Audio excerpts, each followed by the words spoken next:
ഉണ്ടാക്കുന്നത് അടിപൊളി ഹൈദരാബാദി ബിരിയാണിയാണ്. അപ്പോൾ സ്ഥിരമായി ഒരേ ടൈപ്പ് ബിരിയാണിനെ ട്രൈ ചെയ്യുന്ന ആൾക്കാർക്ക് ഒരു വ്യത്യസ്തമായിട്ട് ട്രൈ ചെയ്യണം, വ്യത്യസ്തമായിട്ട് എന്തെങ്കിലും ചെയ്യണം എന്ന് ആഗ്രഹമുള്ളവർക്ക് ട്രൈ ചെയ്യാൻ പറ്റിയൊരു അടിപൊളി ഐറ്റമാണിത്. മാത്രമല്ല ടൈം വളരെ കുറച്ച് മതി, ഇൻഗ്രീഡിയൻസും വളരെ കുറച്ച് മതി, എന്നാൽ ശരിക്കും വ്യത്യസ്തമായ ടേസ്റ്റുള്ളൊരു ബിരിയാണിയാണ്. അപ്പോൾ അത് എങ്ങനെ ഉണ്ടാക്കുക നമുക്ക് നോക്കാം. ഇതിന് വേണ്ടിയിട്ട് ഞാൻ ഒരു 400 ഗ്രാം ചിക്കനാണ് എടുത്തിട്ടുള്ളത്. 2 കപ്പ് അരിയിലേക്കാണ് കേട്ടോ, 2 കപ്പ് ബസ്മതി അരി ഞാൻ വളരെ ചെറിയ ക്വാണ്ടിറ്റിയിലാണ് ചെയ്യുന്നത്. ഇതിലേക്ക് ഇഞ്ചി വെളുത്തുള്ളി പേസ്റ്റ് 1 ടേബിൾ സ്പൂൺ ഇട്ട് കൊടുക്കുന്നുണ്ട്. പച്ചമുളക് 2 എണ്ണം ചെറുതായിട്ട് അരിഞ്ഞത് ഇട്ട് കൊടുക്കുന്നുണ്ട്. പച്ചമുളക് ആ കൂട്ടത്തിലിട്ട് ചതച്ചാലും മതി, ഞാൻ അരിഞ്ഞാണ് ഇട്ട് കൊടുക്കുന്നത്.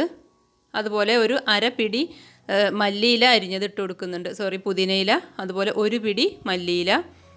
പിന്നെ നമ്മൾ ഇട്ട് കൊടുക്കുന്നത് തൈരാണ്, നല്ല കട്ടിയുള്ള തൈരാണ്. 3 ടേബിൾ സ്പൂൺ തൈര് ഇട്ട് കൊടുത്തു. പിന്നെ പാകത്തിനുള്ള ഉപ്പ് ഇട്ട് കൊടുത്തു. തൈര് കുറച്ച് കൂടുതൽ തന്നെ ഇരുന്നോട്ടെ. 1/2 ടീസ്പൂൺ മഞ്ഞൾപ്പൊടി ഇട്ട് കൊടുത്തു. 1 ടീസ്പൂൺ മുളക് പൊടി,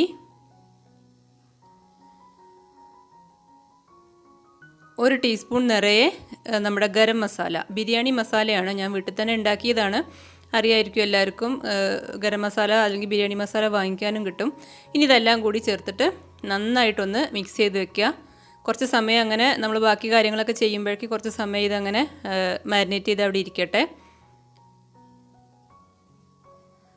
അതവിടെ മാറ്റി വെച്ചതിന് ശേഷം നമ്മൾ പാത്രം അടുപ്പത്ത് വെച്ചിട്ടുണ്ട്. അതിലേക്ക് ഒരു 2-3 ടേബിൾ സ്പൂൺ സൺഫ്ലവർ ഓയിൽ ഒഴിച്ചു കൊടുക്കുക. അതുപോലെ തന്നെ അത്ര തന്നെ നെയ്യും ഒഴിച്ചു കൊടുക്കുക.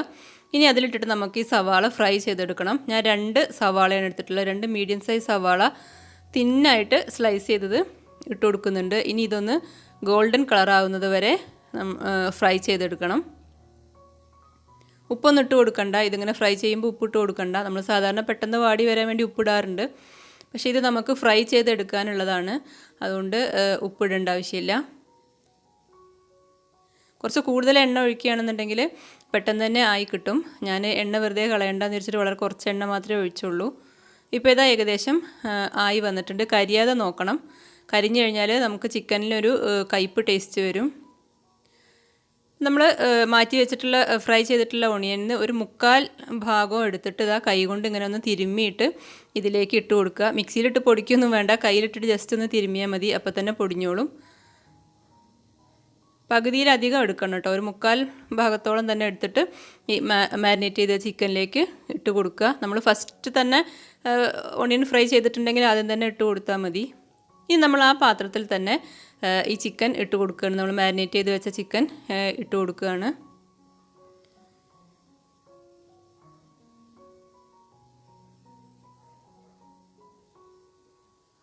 ഇനി ഇത് ഹൈ ഫ്ലെയിമിലിട്ടിട്ട് തന്നെ ഒന്ന് തിരിച്ചും മറിച്ചൊക്കെ ഇട്ടിട്ട് ഒന്ന് വേവിച്ചെടുക്കണം. ഇപ്പോൾ ഇതിൽ വെള്ളമൊന്നുമില്ല, പക്ഷേ നമ്മൾ അടച്ച് വെച്ച് വേവിക്കുമ്പോൾ കുറച്ച് വെള്ളമൊക്കെ ഇറങ്ങി വരും, കാരണം നമ്മൾ 3 ടേബിൾ സ്പൂൺ തൈരൊക്കെ ഒഴിച്ചിട്ടുള്ളതാണ്. ഹൈ ഫ്ലെയിമിൽ തന്നെയാണ് ഇട്ടിട്ടുള്ളത്, കരിഞ്ഞു പോകാതിരിക്കാൻ വേണ്ടി ഒന്ന് ഇളക്കി കൊടുക്കുന്നുണ്ട്. ഇനിയൊന്ന് ഒരു 5 മിനിറ്റ് ഒന്ന് അടച്ച് വെച്ചിട്ടൊന്ന് വേവിക്കുക.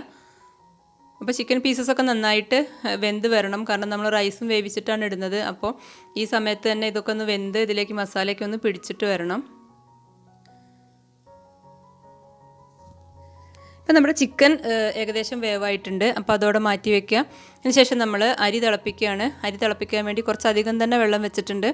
2 കപ്പ് ബസ്മതി അരിയാണ്, അതിലേക്കൊരു 8-9 കപ്പ് വെള്ളമൊക്കെ വെക്കണം. വെള്ളം നന്നായി തിളച്ച് വരുമ്പോൾ അതിലേക്ക് ഒരു ചെറിയ കഷ്ണം, ഒരു 2-3 കഷ്ണം പട്ട ഇട്ട് കൊടുത്തു. 5-6 ഏലക്കായ ഇട്ട് കൊടുത്തു. 6-7 ഗ്രാമ്പു ഇട്ട് കൊടുക്കുന്നുണ്ട്.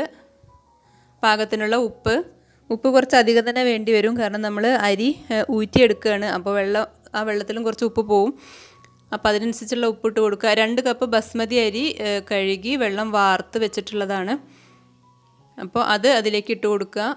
കുറച്ചധികം തന്നെ വെള്ളം ഉണ്ടായിരുന്നാൽ മാത്രമേ ഈ അരിയുടെ ഒരു പശയൊക്കെ അങ്ങ് പോവുള്ളൂ. നന്നായിട്ട് ഇളക്കിയതിന് ശേഷം നന്നായിട്ട് തിളച്ചിട്ട് ശേഷം നമ്മൾ അടച്ചു വെക്കുകയാണ്. ഇപ്പോൾ ഇത് ഏകദേശം അരി വെന്ത് തുടങ്ങിയിട്ടുണ്ട്. കംപ്ലീറ്റ് ആയിട്ട് അങ്ങ് വേവരുത്, ഒരു 1/4 വേവായാൽ മതി. നമ്മളിങ്ങനെ പിടിച്ച് നോക്കുമ്പോൾ പൊട്ടുന്ന രീതിയിൽ നിന്ന് മാറണം. എന്നാൽ കഴിക്കത്തക്ക വേവ് ആവാനും പാടില്ല. അപ്പോൾ ഈ ഒരു സ്റ്റേജിലാണ് നമ്മളിത് ഊറ്റിയെടുക്കുന്നത്. നമുക്ക് വെള്ളം വാർത്ത് കളയോ അല്ലെങ്കിൽ ഇതുപോലെ കയ്യിൽ വെച്ച് ഊറ്റിയെടുക്കുകയോ ചെയ്യാം.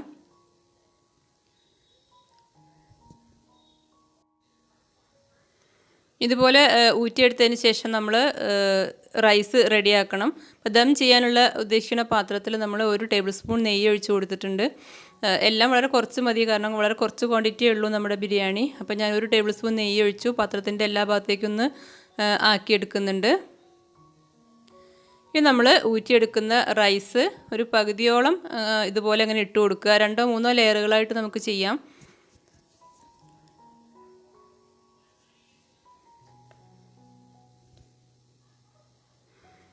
കുറച്ച് റൈസ് ഇട്ട് കൊടുത്തതിന് ശേഷം നമ്മൾ നേരത്തെ തയ്യാറാക്കി വെച്ചിട്ടുള്ള ചിക്കൻ ഇട്ട് കൊടുക്കുക. ലെയറായിട്ട് ഇങ്ങനെ ചെയ്യണം, അത്രയേ ഉള്ളൂ. ചിക്കൻ ഇട്ട് കൊടുത്തതിന് ശേഷം വീണ്ടും കുറച്ച് റൈസും കൂടി ഇട്ട് കൊടുക്കുകയാണ്. അതിനിടയ്ക്ക് നമ്മൾ നേരത്തെ മാറ്റി വെച്ചിട്ടുള്ള ഓണിയൻ, ഫ്രൈ ചെയ്തിട്ടുള്ള ഓണിയൻ, അതുപോലെ മല്ലിച്ചപ്പ് ഇതൊക്കെ ഇട്ട് കൊടുക്കുക. അതൊക്കെ ഓരോരുത്തരുടെ ഇഷ്ടത്തിനനുസരിച്ച് അങ്ങനെ ഇടയ്ക്കിടയ്ക്കായിട്ട് ഇട്ട് കൊടുത്താൽ മതി. കുറച്ച് റൈസ് ഇടുക, കുറച്ച് ചിക്കൻ ഇടുക, അതുപോലെ ഈ മല്ലിച്ചപ്പ്, ഫ്രൈഡ് ഓണിയൻ ഇതെല്ലാം ഇട്ട് കൊടുക്കുക.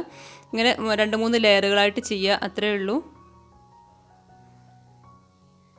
ഓരോന്നിൻ്റെ അളവിനനുസരിച്ച് കൂടുതലൊക്കെ ഉണ്ടെങ്കിൽ 5 6 ലെയറൊക്കെ ആക്കാം. ഞാനിപ്പോൾ ഇവിടെ 3 ലെയർ ആക്കിയിട്ടേ ചെയ്തിട്ടുള്ളൂ, കാരണം നമുക്ക് വളരെ കുറച്ചേ ഉള്ളൂ.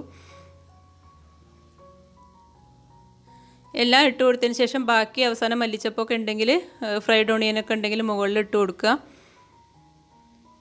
അതിനുശേഷം നമുക്ക് ചിലപ്പോൾ മഞ്ഞ കളറ് കുറവ് തോന്നിക്കഴിഞ്ഞാൽ മഞ്ഞൾപ്പൊടി കുറച്ച് പാലിൽ കലക്കിയിട്ട് ഇങ്ങനെ ഒന്നൊഴിച്ച് കൊടുക്കുക. ഓപ്ഷണലാണ്, ഒട്ടും നിർബന്ധമുള്ള കാര്യമല്ല.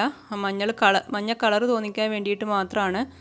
കളർ കുറവ് തോന്നിക്കഴിഞ്ഞാൽ നമ്മൾ സാധാ മഞ്ഞൾപ്പൊടി കുറച്ച് പാലിൽ കലക്കിയിട്ട് ഒരു 2 ടീസ്പൂൺ ഇതുപോലെ ഒഴിച്ച് കൊടുക്കുക. എന്നിട്ട് അടച്ച് വെച്ചിട്ട് ഒരു 20 മിനിറ്റ് നേരം ദം ചെയ്യുക. അപ്പോൾ അതാ 20 മിനിറ്റ് കഴിഞ്ഞു. 20 മിനിറ്റ് കഴിഞ്ഞ് പിന്നെ ഒരു അരമണിക്കൂറും കൂടി കഴിഞ്ഞ്, ഫ്ലെയിം ഓഫ് ആക്കിയിട്ട് ഒരു അരമണിക്കൂറും കൂടി കഴിഞ്ഞതിന് ശേഷമാണ് ഞാൻ ഓപ്പൺ ചെയ്തത്. തുറക്കുമ്പോൾ തന്നെ നല്ലൊരു സ്മെല്ലൊക്കെ ഉണ്ട്. അപ്പോൾ നമ്മുടെ ബിരിയാണി റെഡിയായി കഴിഞ്ഞു. ഇനി ഇതുപോലെ ഒന്ന് മിക്സ് ചെയ്തിട്ടാണ് ഇത് സെർവ് ചെയ്യുക. ചിക്കൻ വേറെയും റൈസ് വേറെയും അല്ല, ഇതുപോലെ ഇങ്ങനെ മിക്സ് ചെയ്തിട്ടാണ് സെർവ് ചെയ്യുക. അപ്പോൾ ശരിക്കും സാധാരണ ബിരിയാണി ഉണ്ടാക്കുന്നതിനേക്കാൾ എന്തുകൊണ്ടും എളുപ്പമാണത്. ഒണിയൻ ഒന്ന് ഫ്രൈ ചെയ്തെടുക്കണം എന്നുള്ളൊരു റിസ്ക് മാത്രമേ ഉള്ളൂ. ബാക്കിയെല്ലാം വളരെ ഈസി ആയിട്ടുള്ളൊരു പരിപാടിയാണ്. അപ്പോൾ ഒരു ഡിഫറെൻ്റ് ആയിട്ടുള്ള ബിരിയാണി വേണം തോന്നുന്ന സമയത്ത് ഇതുപോലെ ഒന്ന് ട്രൈ ചെയ്യുക. ഈസിയാണ്, പെട്ടെന്ന് തന്നെ ഉണ്ടാക്കിയെടുക്കാം. അപ്പോൾ വീഡിയോ ഇഷ്ടമായി കഴിഞ്ഞാൽ ചാനലൊന്ന് സബ്സ്ക്രൈബ് ചെയ്യണം, ലൈക്ക് ചെയ്യണം, കമൻറ്റ് ചെയ്യണം. വീണ്ടും നല്ല വീഡിയോ ആയിട്ട് ഞാൻ വരും. താങ്ക്